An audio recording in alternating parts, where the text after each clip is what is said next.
আমি তো অন্ধ, তুমি যদি অন্য মেয়েকে নিয়ে প্রেম করো আমি তো কিছুই জানতে পারবো না হৃদয়। নয়না, আমার চোখ দুটো আমি তোমাকে দিয়ে দেবো, তাহলে তুমি নিজের চোখে দেখতে পাবে আমি তোমাকে কত ভালোবাসি। চলো নয়না। দৃষ্টি ফিরে পেলে আগে আমি কিন্তু তোমাকেই দেখবো হৃদয়। এবারে আস্তে আস্তে চোখটা খুলুন তো। দাঁড়ান ডাক্তারবাবু, চোখ খুলে আগে আমার স্বামীর মুখ দেখতে চাই। ওকে। কে তুমি? ওর স্বামী কোথায়? আমি মন্টু। ওর স্বামী চোখ দান করে অন্ধ হয়ে বোবা হয়ে বেরিয়ে গেছে। বোবা হয়ে বেরিয়ে গেছে? এখন যদি চোখ খুলে ওর স্বামীকে দেখতে না পায় তাহলে তো দৃষ্টি ফিরে পাবে না। ডাক্তারবাবু, ও তো কোনোদিন ওর স্বামীকে দেখেনি। এখন যদি অন্ধ সেজে আমি ওর স্বামী হই। তুমি আমাকে বাঁচালে মন্টু। হৃদয় তুমি এত সুন্দর। বাড়ি চলো নয়না। এ কি, তোমার গলাটা এমন শোনাচ্ছে কেন? অপারেশনের পর আমার অনেক কিছুই পাল্টে গেছে। বাড়ি চলো, দেখতে পাবে। তুমি আমাকে দুটো চোখই দান করে দিলে।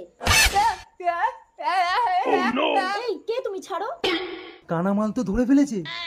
হৃদয়, আমাকে বাঁচাও। এই ছাড় ছাড় ছাড় ছাড়।